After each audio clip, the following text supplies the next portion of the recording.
Bonjour à tous, au sommaire de l'actualité ce jeudi, une première à la tête du parti Les Transformateurs.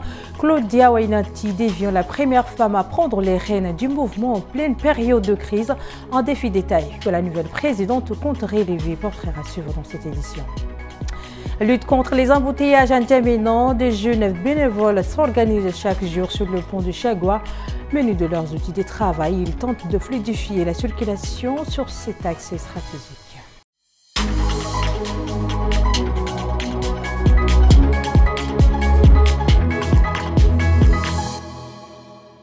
Bienvenue à tous. Un nom encore discret mais qui prend la lumière, Wainati Claudia.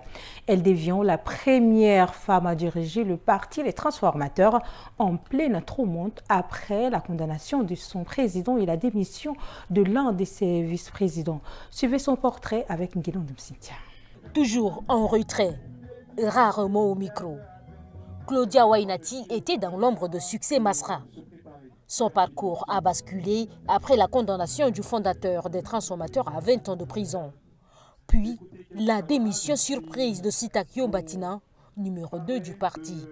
Fille d'une enseignante et d'un ingénieur, banquière de profession, titulaire d'un master en sciences naturelles, elle fait partie des toutes premières militantes du parti.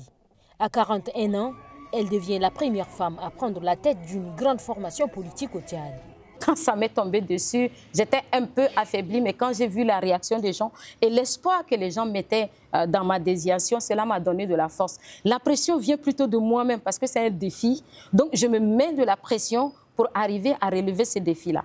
Parce que vous êtes sans ignorer que quand c'est une femme qui prend, on voit plus, on va scruter plus que quand c'est un homme. Donc, c'est un défi que je dois relever. Selon les textes internes, son intérim pourrait durer jusqu'à 6 mois en attendant un congrès. Une période décisive pour un parti fragilisé, mais encore très suivi par une partie de la jeunesse tchadienne. De N'Djamena, retournons à Moundou où la Semaine de l'Arbre édition 2025 a été officiellement lancée. Placée sous le thème « Plantons des arbres pour relever les défis du changement climatique », la cérémonie a rassemblé autorités administratives, militaires et organisations de la société civile. C'est l'école des Assemblées de Dieu dans le quartier Taillé qui a abrité l'événement. Le reportage de Mbayonou Diadarien. Durant une semaine, plus de 3000 plants seront mis en terre sur 4 sites retenus par la délégation provinciale de l'environnement du Logone occidental. Le lycée moderne de Belaba, l'école ADT de Taillé, l'école officielle de Dokab et l'orphelinat. Nous voici aujourd'hui au lancement de cette semaine sur le plan provincial.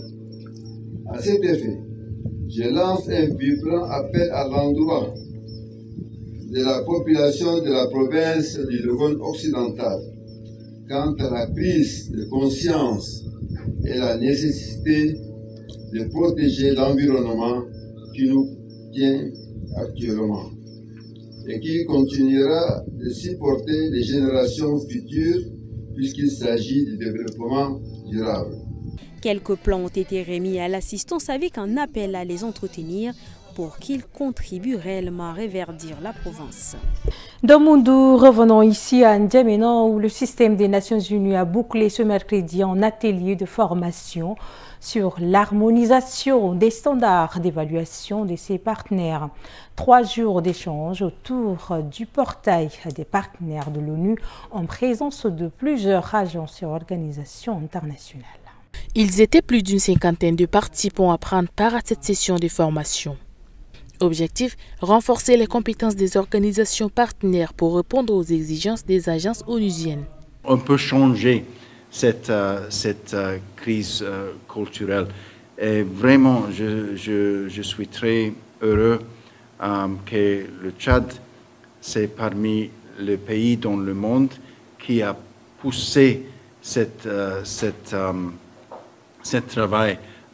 Surtout sur la région. Nous sommes maintenant un exemple, je pense, pour comment il faut être tous ensemble, comment il faut planifier pour réaliser le changement. Pour les acteurs nationaux, cette initiative apporte un appui concret au travail quotidien sur le terrain. Nous sommes dans une dynamique qui est déjà engagée et nous sommes tous embarqués dans le même bateau. et ensemble avec les moyens que nous allons probablement mobiliser, nous pourrons atteindre nos objectifs.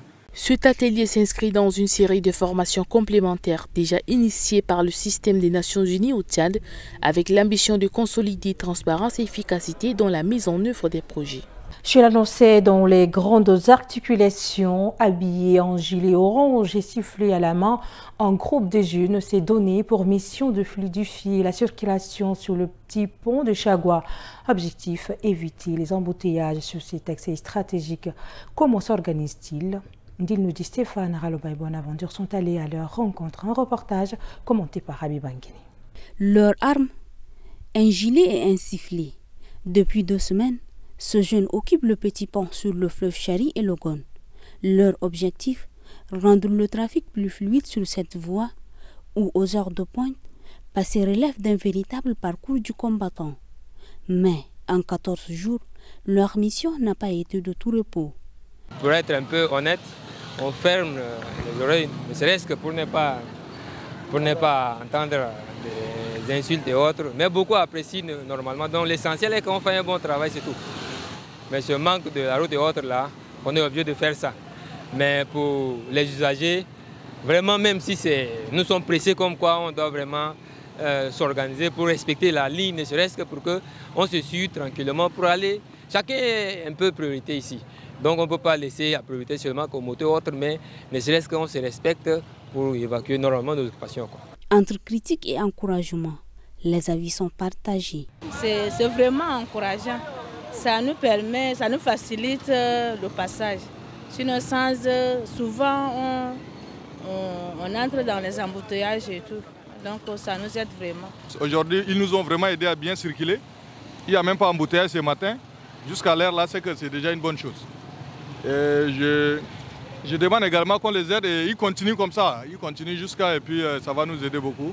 J'encourage d'abord ces jeunes et je dis aussi au gouvernement de plaider à ces jeunes-là, de les aider aussi avec des moyens pour qu'ils puissent vraiment nous aider à cela. Ces jeunes volontaires, ils font ça seulement pour un but non lucratif.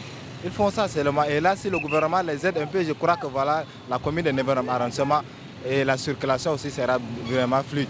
Leur action pourrait bientôt prendre fin avec l'achèvement du 3e pont qui sort progressivement de l'eau. À l'international, à présent, 3 informations à retenir. Au Mali, l'ex-premier ministre Choguel Maïga a passé sa première nuit en prison. En Centrafrique, des ex-combattants du groupe rebelle 3R dénoncent des violations de l'accord de paix. Et au Soudan, un convoi de PAM a été visé par une attaque au Darfour. Le développement avec Atarana et Dongarti. Au Mali, Choguel Maïga, ancien Premier ministre limogé en novembre dernier, est désormais derrière les barreaux. Poursuivi pour atteinte aux biens de l'État, il est accusé de faits qui remonteraient à son passage à la primature. Sa mise sous mandat de dépôt suscite de vives réactions. Un membre de son ex-parti, le mouvement patriotique pour le renouveau, dénonce une humiliation orchestrée par la junte qui a dissous tous les partis politiques. Infidèle assure, Choguel était patriote. Il reviendra plus fort, mais aux côtés de l'opposition, peu de voix pour le défendre.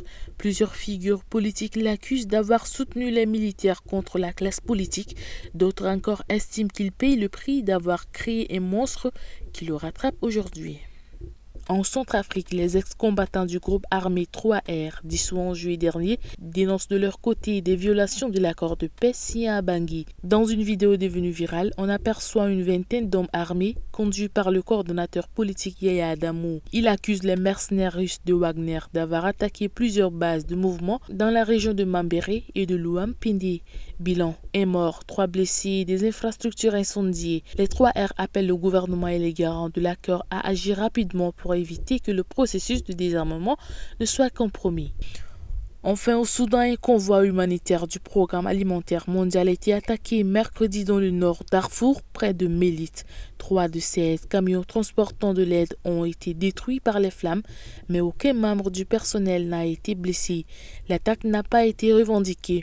Dans cette région en guerre depuis avril 2023, l'accès à l'aide humanitaire reste chaque jour plus difficile. Mesdames, Messieurs, ainsi s'achève cette édition. Merci de l'avoir suivi. Tchad Info, c'est l'information en continu.